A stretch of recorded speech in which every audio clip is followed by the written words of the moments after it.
Chris Godinez, licensed professional counselor.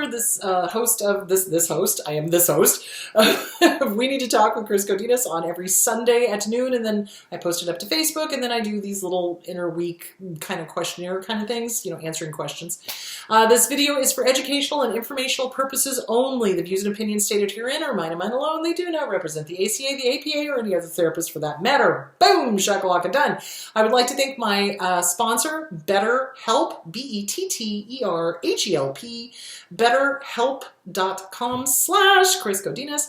They are an online therapy company. They will set you up with online therapists. So if you are anywhere in the world, they're international. So anywhere in the world, if you're in the UK, France, Italy, Asia, it doesn't matter. If you need a therapist, go to BetterHelp.com/Chris Godinez. I'll put it down in the description, and they will set you up with an American therapist here. Now, realize there's a time difference, so you guys will have to work that out. But other than that, BetterHelp.com/Chris Godinez. All right, there we go. Or if you're in the US and you don't like your therapist, you're in a small town, you don't want to have to drive forever, BetterHelp.com/Chris Godinez. There we go. Okay. All right, so let's dive into the questions. So you may be wondering where I am and what am I doing? So remember how I said I was going to be able to move the furniture back into the house? The course of true remodels never did run smooth. Forgive me, William Shakespeare. William Shakespeare? Yeah. So unable to move the furniture back in. Turns out that not only was the electrical out of code, but there was so many issues with the floor. They had to grind down some areas, put in cement, level things out. So we're going to be not in the house another little while. So yeah. Yay. So also next weekend, I'm going to be doing parents, in-laws, those issues. But I'm going to be doing it from Chico, so I'm hoping that the internet is good enough to do a show. So we'll see how that goes. So there is that. But yes, we're still struggling with the remodel. All right, let's dive into the questions. All right, so where are they? Could have written a book, Abuse Growing Up. My sister told another sibling, too bad mom and dad aren't here to stick up for themselves. She's the golden child. Is this what narcs do? Well, I don't have her in front of me, so I cannot make a diagnosis, but I will tell you this. Narcissists and flying monkeys will defend the abusers. Okay, so if somebody is denying your reality and saying, oh no, it wasn't that abusive, oh no, it wasn't that bad, that never happened, gaslighting, that kind of thing, or, making excuses for the abusers, then this is when you have to look at yourself, and I'm going to be talking about this next week. This is where you have to kind of go, if I were not related to these people, would I have anything to do with them? If the answer is no, act accordingly. And this goes for siblings, this goes for family, for friends, for whatever. So if you were not related to these people, would you have anything to do with them? If the answer is no, then don't. You don't have to. I think there's a lot of guilt tripping that goes on, and I want to talk more about that next weekend because we're coming into the holidays. I know that there's all sorts of guilt tripping things going to be happening, so let's talk about getting good boundaries and not playing those games. So that's what we'll talk about next time. So I hope that answered the question. So yeah, if somebody's defending the abuser, then you need to ask yourself if this is somebody you want in your life. So how do I set boundaries with someone who likes to talk all day long? She's a nice friend, and I feel bad when I have to go. Didn't know how to do this nicely. Well, so what you do is you just say, I'm really sorry, I gotta go. I've got things I have to do, I'll talk to you tomorrow. And you go. Don't feel guilty. So any relationship that causes you to feel fear, obligation, or guilt is called the fog, and it's probably toxic. So you got to ask yourself, okay, is this guilt coming from them or is it coming from you? If it's coming from you, it's probably not toxic. It's probably something from your past. So that's an indication of poor boundaries. So you've got to work on your boundaries because that is a part of self-esteem. So 2 books I'm going to recommend. The Self-Esteem Workbook by Glenn Schiraldi. You Are a Badass by Jen Sincero. Okay, I lied. 3 books. Jen Sincero, You Are a Badass. And Boundaries. Let's talk about boundaries. The Disease to Please by Harriet Breaker. You have the right to say no. You have the right to say, I'm so sorry, wonderful friend. I gotta go. I'm super busy. I'll talk to you tomorrow. Click. And if they try to keep you on the line, then that's kind of an indication, ooh, they're not respecting my boundary. That's not okay. So when somebody says I gotta go, then, oh, okay, I'll talk to you later, bye. Click. And that's what I do, because it's like, oh, okay, they're putting a boundary up, they gotta go do something, I'm gonna let them go. So if somebody's like, oh no, well, what about this? And, and they keep the conversation going, that's when you gotta be like, okay, I gotta go, bye. Click. So it's a boundary. It's a boundary. So I would suggest The Disease to Please by Harriet Breaker. I would also suggest mirror work, looking in the mirror and saying, hi, good to see you. Have a great day. I give you permission to say no. I give you permission to have boundaries, and then walk out. And then you're going to have to start practicing those boundaries. So don't be afraid of offending somebody because you got to go. Why would they be offended? If they're offended because you got to go, that's a red flag. So just work on that. Okay. How do you neutralize triggers? Well, you're always going to have them. So let's just be clear on that. I've been working on myself for decades now, and I still get triggered. Not a lot and not horribly, but sometimes, yeah, I still get triggered. So they're always going to be there. So you're never ever going to just eliminate them or neutralize them.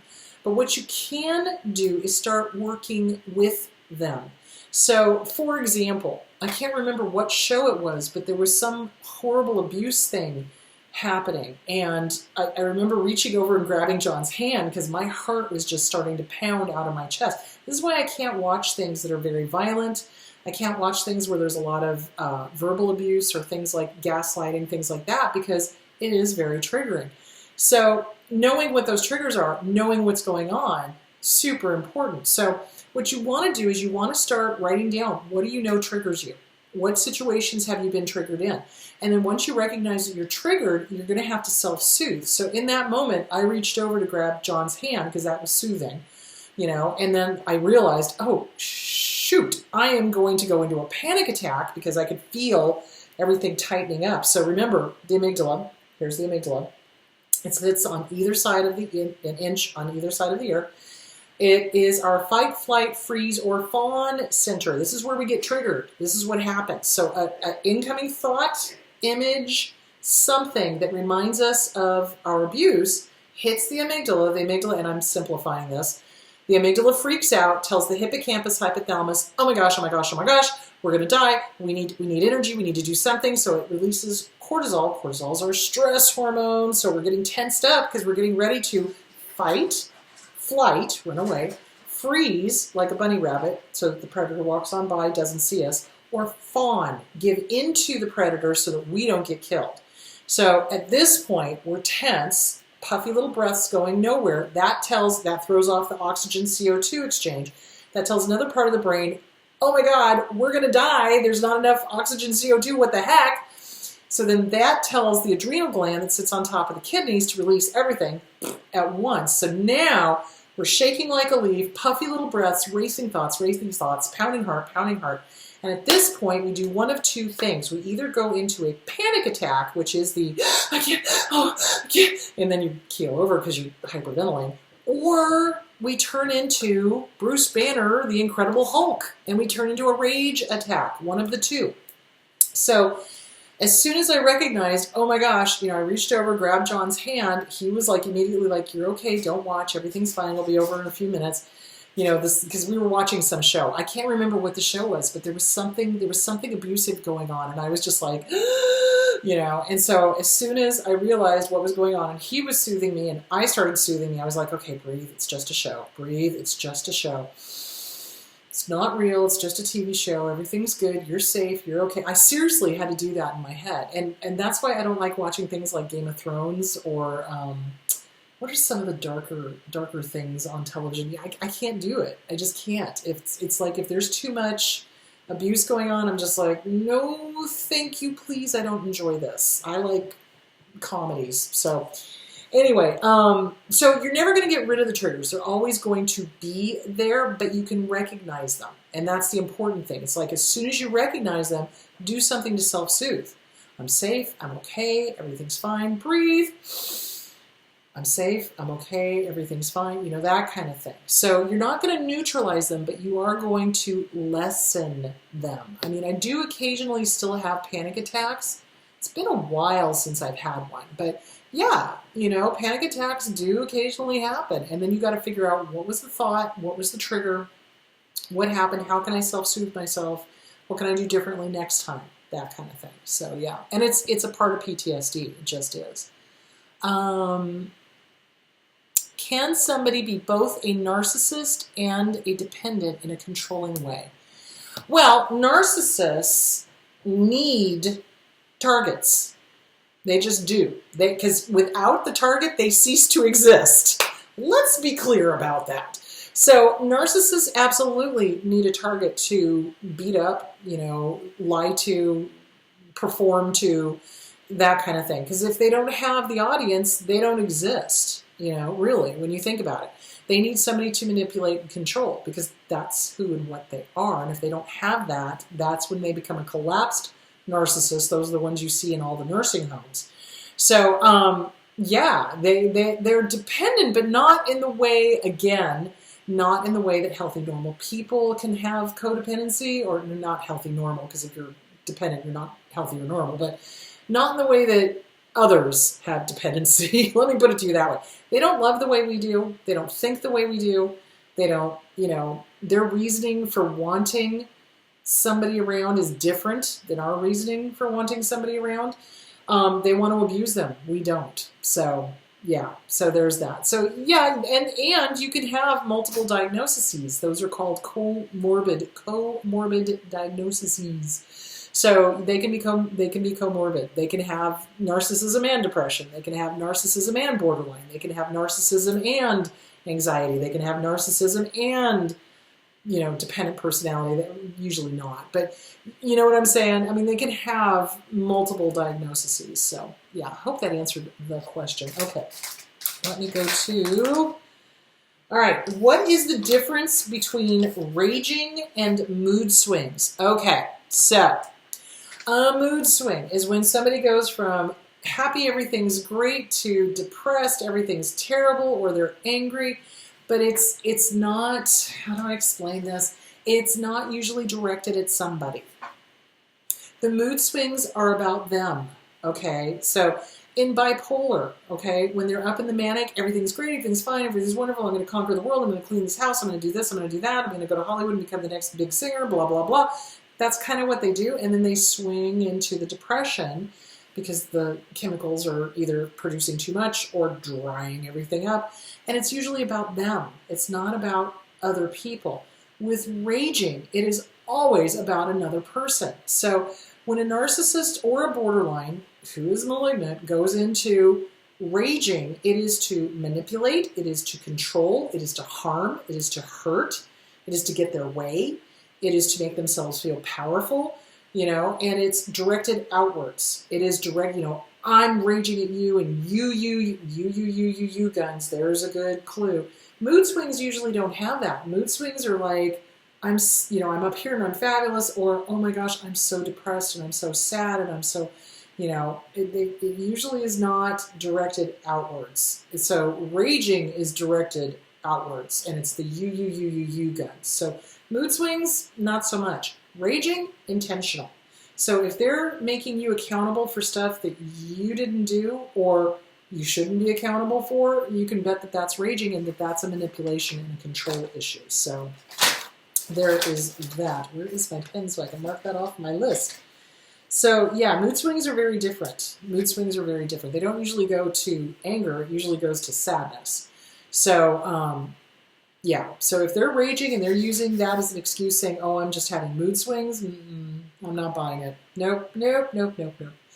All right, how do you heal your original wounds? Okay, so you've got to figure out what your original wounds are. So if you've had a family of origin that was disordered, dysfunctional, abusive, neglectful, alcoholic, drug addict, whatever, you've got to figure out what happened over here and what you decided to make that mean about who you are in this universe. And then you got to get with a good trauma therapist and start working on the family of origin. What were the mistaken thoughts and the mistaken beliefs that they gave you that you assumed were yours? Because that's what we all do. We all go, oh, it's me, it's me, it's me. And then in reality, it's like, oh, no, it was Grandma Bertha, or it was, Uncle Richard, or it was, whatever, wherever the mistaken thoughts came from. So you start working on how did you get hurt, right? What did you make it mean about yourself?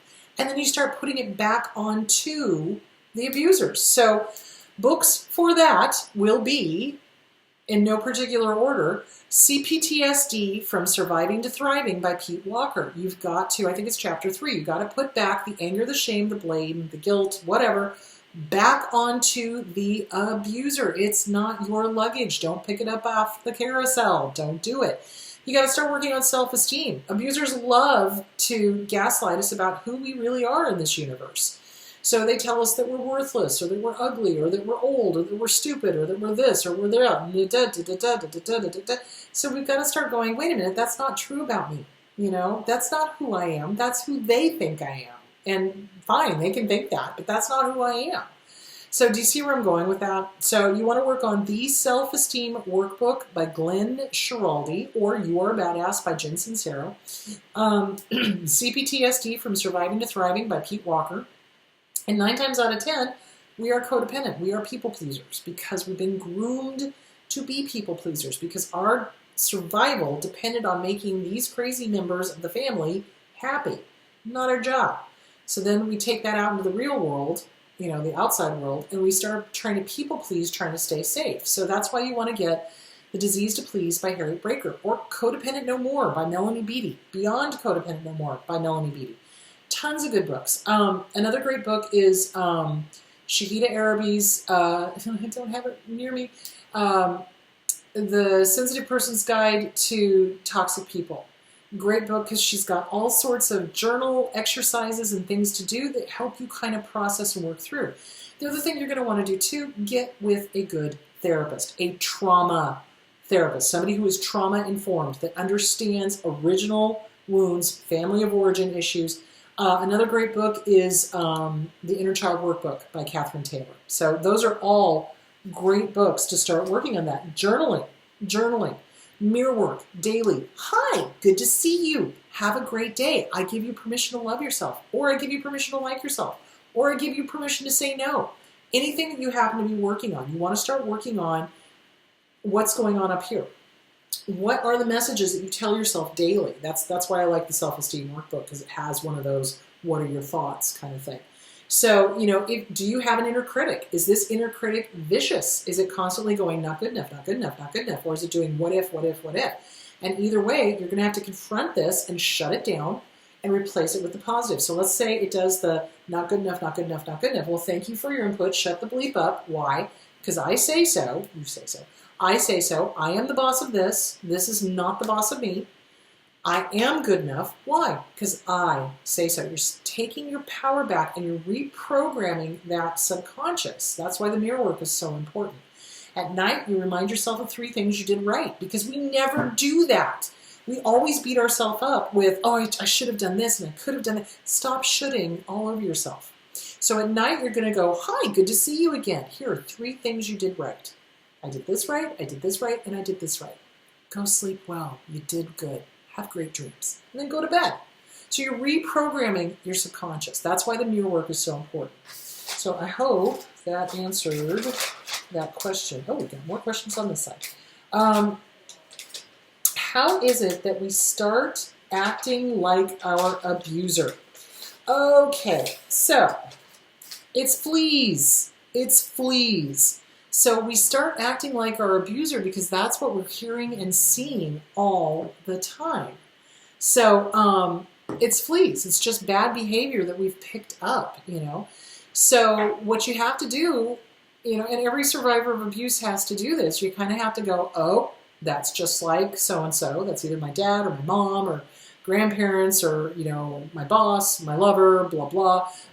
Excuse me, whatever. And then you go, okay, I don't want to do this behavior, so how can I do this differently? What can I do differently next time?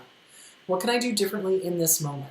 So yeah, we do pick up fleas from our abuser because we're around them all the time. You know, there's an old saying in AA, if you go to a barbershop often enough, you're going to get a haircut. You know, so it's kind of the same thing. If you're around this kind of behavior, you're going to pick up some of those behaviors. So you want to start working on them. And you want to start identifying what they are. And if you find a behavior that you don't like, then you get rid of it. So sometimes, honest to God, even to this day, every once in a while, my dad will come flying out of my mouth. And I'll be like, hold on. You know, and I'll have to be like, okay, what was that about? Where did this come from? Okay, this belongs to Dad. I'm giving this back to him. This is not mine. Thank you. You know, so yeah, you just work with it. You acknowledge it. No shame. No shame, no putting yourself down, no beating yourself up, none of that. You're going to pick up fleas. Things are going to happen. They are. And that's why consciousness, mindfulness is so important. So remember, there's 4 levels of consciousness. There's unconscious incompetence. So that's when we're like running around, hitting walls, not understanding why, right? Things are happening and it's bad and we don't understand why. Then there's conscious incompetence. Now we're taking a look at, oh, family of origin. Ooh, so all of this stuff was happening. Ooh, I don't like it. So we may be hitting walls, but at least we're understanding why we're hitting the walls, okay? Then there's conscious competence. So now we're working on it. Now we're like not hitting the walls. We're avoiding the walls. You know, we understand why there's a part of us that wants to run into the wall, but we don't. But we start working on all of that. And then eventually there is unconscious competence. You don't even have to think about it. You're not hitting walls. You're not going near walls. Everything's pretty much good because you're like, everything's working the way it should. So when we're recognizing the fleas, that's kind of the conscious incompetence, and it's an uncomfortable part to be in our journey, but we have to go there. We have to go there. We have to be uncomfortable in order to work it through and move into conscious competence, like, okay, this is how this is, and now I want to do something different, and okay. So yeah, this is why we started acting like our abuser. It's just fleas. That's all it is. Okay. So you can change that. That's the good thing. If it can be learned, it can be unlearned, and it can be replaced with something healthier. So that's good. My ex hurt me with honesty in bunny ears. My parents did that too. I have a hard time with criticism. How do I help myself hear constructive criticism and give constructive criticism? Oh boy, so that's a good question.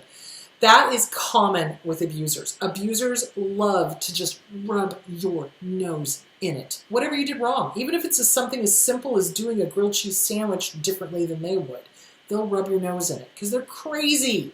They're cray-cray. I cannot push that enough. So they hide behind honesty. I like to call it kamikaze honesty. So in other words, they're willing to blow you up, them up, everybody else up as long as they can hurt you. So it's crazy. So you don't ever want to do that. You don't want to do kamikaze honesty. That's no bueno.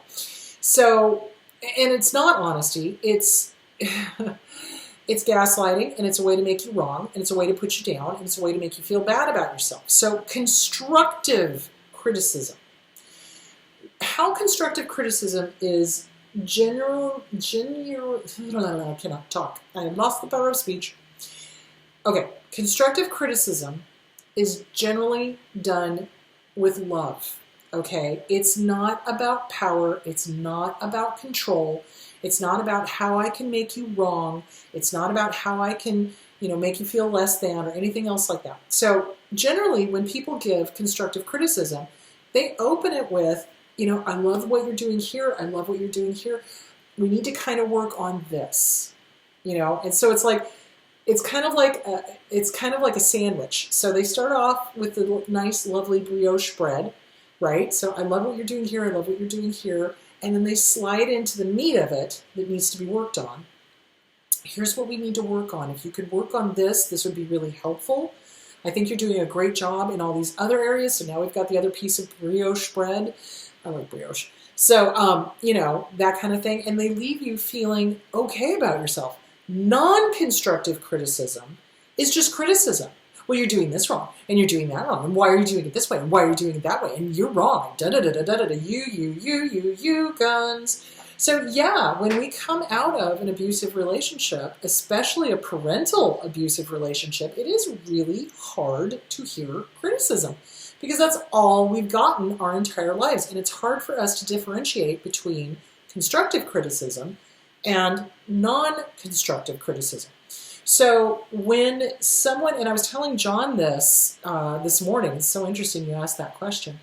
I was telling him, it's like, I don't mind when people disagree with me. What I do mind is when they come at me and are like, well, you're wrong, and you're this, and you. And it's kind of like, okay, well, are they really wanting to educate people and give their opinion, or are they doing it to try to make somebody less than? So, it's really in the delivery. It really is. I mean, you can tell somebody they're wrong or that you disagree with them, but you don't have to try to decimate them. And that's what abusers do. So that's how you know you're dealing with an abuser, is if somebody comes at you, claws out, fangs bared, you're like, okay, there's something wrong with this person. If they're coming at me like this, what the hell? So yeah, it really, constructive criticism is always a brioche meat sandwich. I really love the way you're doing this. I'm so proud of you for this. Here's the area we need to work on. Here's the meat of the issue. Here's the area we need to work on. Here's some suggestions. And again, great job in these areas. And people are going to be more receptive to that than this. Does that make sense? Because yeah, I'm going to be more receptive if somebody's like, hey, you said this in your video. I kind of disagree. I just wanted to let you know what my experience is. Great. I'm totally into that. That's great. I love hearing differing opinions. I don't love it when somebody comes at me fangs bared and claws bared. It's like, no, thank you. Because what's your agenda? What's your motive? What's going on? That's my first thought. So, yeah. So the honesty thing is bullshit. So when somebody says, oh, I'm just coming at you to tell you, this thing for your own good. That's a huge red flag. That is a huge red flag, because you don't hurt people with honesty. You don't hurt people with criticism, with constructive criticism. It's always, here's what needs to be worked on, and here's what you're doing right. Here's some improvements, and here's what you're doing right. It's never a ha ha ha, I'm going to come at you, I'm going to make you feel this way, I'm going to, no. So be careful of somebody who, oh, I'm doing this for your own good. That's a huge red flag. Oh, what is it the other thing they say? I'm only hurting you for your own good, or I'm, this hurts you more than it hurts me, or, whatever their BS is. It's like, no. So be careful of people that come at you saying, oh, I'm just being honest. Okay, well, honesty is kind of subjective when it comes to abusers. So be aware of that. So their version of honesty is usually nothing to do with reality. So be careful of that. So yeah, we do have a hard time with criticism. We do. We absolutely do, because we're very suspicious of it. It's like, well, where is this coming from? What do they mean? And it all depends on the approach, and it all depends on what is their intent. What is their agenda? What are they hoping to get out of this? If they're hoping to make things better, great. That's wonderful. If they're just doing it to aggrandize themselves and make you feel like doo-doo, okay, that's not constructive criticism. So, yeah. So it is hard. I just want to validate that. You're not wrong. So what you have to kind of do is you have to kind of put it through a filter. What's their agenda? What is their intention? And is what they're saying valid? Because remember, abusers love to take certainty away from the target of abuse and make us question ourselves nonstop, all the time. So yeah, so be careful of that. Be careful of that. That's all I've got to say. Oh, and I'm out of time. All right, kids, so that is it for this week. So this coming Sunday, I will be doing a show, God willing, and the creek don't rise. I'm going to be in Chico. I'm going to be on a Wi-Fi on the hotel. I'm hoping to God it works. So we're going to be talking about parental units. We're going to be talking about in-laws, parents, the holiday season coming up, how to deal with them, what to do, that kind of thing. And I'm probably sure this is probably going to be a two-parter, because there's so much to deal. It's like with the in-laws, it's like, okay, well, what do you do if you have a spouse that's still being manipulated by them? Or what do you do if you have an in-law that doesn't take no for an answer? So we're going to talk about all of those fun in-law questions. We're also going to talk about fun family questions. So get your questions ready. If you have stuff you want me to make sure to hit on in the video, please IM me or leave them down here in the comments, and I'll make sure to hit on them. So there is that. All right, my loves, have a great week. Don't forget, BetterHelp, BetterHelp.com/Chris Godinez. I'll put it down in the description. Have a great week, and I'll talk to you on Sunday. Bye.